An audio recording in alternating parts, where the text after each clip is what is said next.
Well, welcome back, everyone, to Bible Impact. We've been in this great series talking about the powerful prayers found in the Bible. And so today I want to bring to you the prayer of Jabez. Well, this is a prayer that has picked up a lot of popularity in the recent years, and it is a short prayer, but is packed with 4 simple principles that I believe can be a benefit to us today as we consider praying this prayer. So I want to ask you, who is Jabez? Some of you may know or may be familiar with this prayer and who this man is, but some of you maybe not. So I just want to give you a little bit of a background on Jabez. He is found in the genealogy of the Chronicles of the tribe of Judah.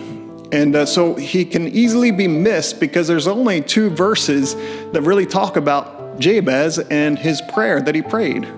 And so in 1 Chronicles chapter 4 is where we find it. And in verse 9, it gives us a little background about who he is. And then in verse 10, we read the prayer that he prayed. And so let's read that together right now. So Jabez, in verse 9, it says, Jabez was more honorable than his brothers.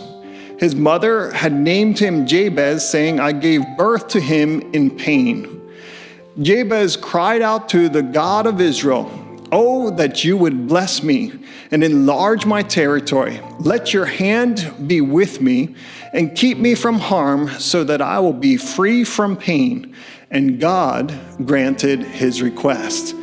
So let's just break this down. So the name Jabez actually means pain or sorrow. So just think about that. Every time he heard his name, he was reminded that his name means pain or sorrow. It was as if his name would marked him that his destiny would be pain or sorrow.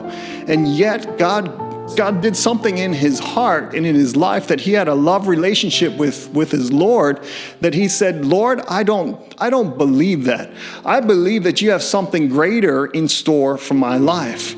And so Jabez refused to believe what others said about him or what others called him. But instead, he chose to believe that God had something greater in store for his life. So this is just a little mini talk about that we do not have to believe the negative things that people speak over our lives. So if somebody's spoken something over your life, and somebody's spoken a hurtful word or tried to downplay your destiny, don't believe it. Believe what God's word says. Choose to believe who you are from a different perspective. Well, let's get back to the prayer here for a moment, and let's just break this down. In his prayer, he talks about these 4 things. There's 4 simple things that he prays. He says, Lord, bless me. He says, Lord, enlarge my territory.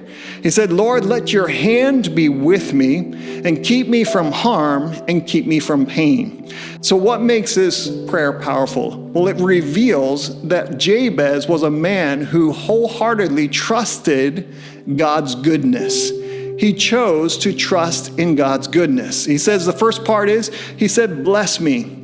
He wasn't asking out of selfish motives or selfish desires so that he could just receive blessings for himself. I believe that he was saying, Lord, bless me so that I can be a blessing to others. And so when we consider taking this prayer and praying this prayer, pray it from that perspective. Pray it from that attitude. Lord, bless me so that I can be a blessing to others. Number 2, he said, enlarge my territory.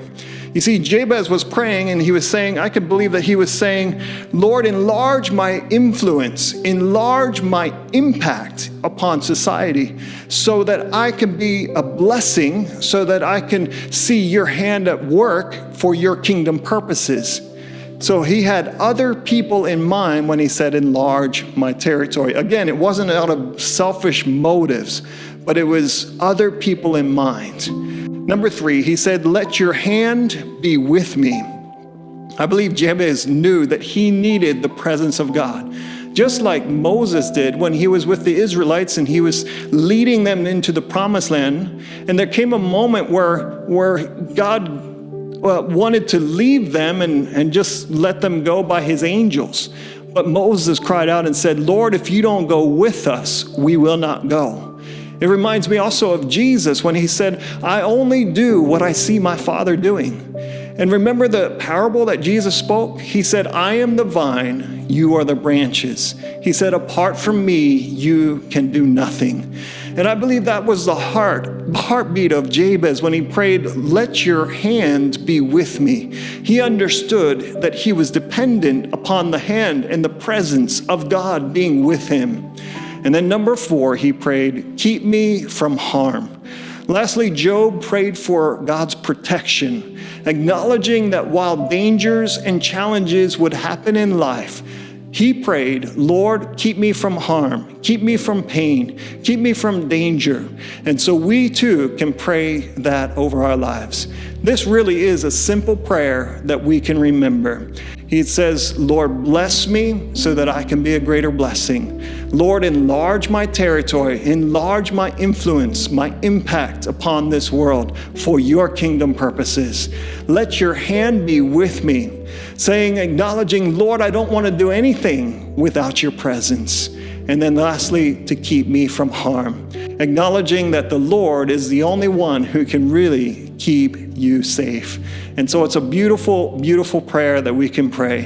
It's a prayer that really has other people in mind. It's not about ourselves, but it's about, Lord, bless me so that I can be a blessing. It's a prayer of total dependency on God. And it's a prayer that we're humbly asking the Lord to bless us, to release his presence in our lives, and to pray for his protection. Well, I hope that this blesses you, and I pray that you consider using this prayer in your daily prayer life. It's a beautiful, short, simple prayer that can be a blessing to all of us. Well, God bless you. We look forward to seeing you soon on the next one. Take care, everyone.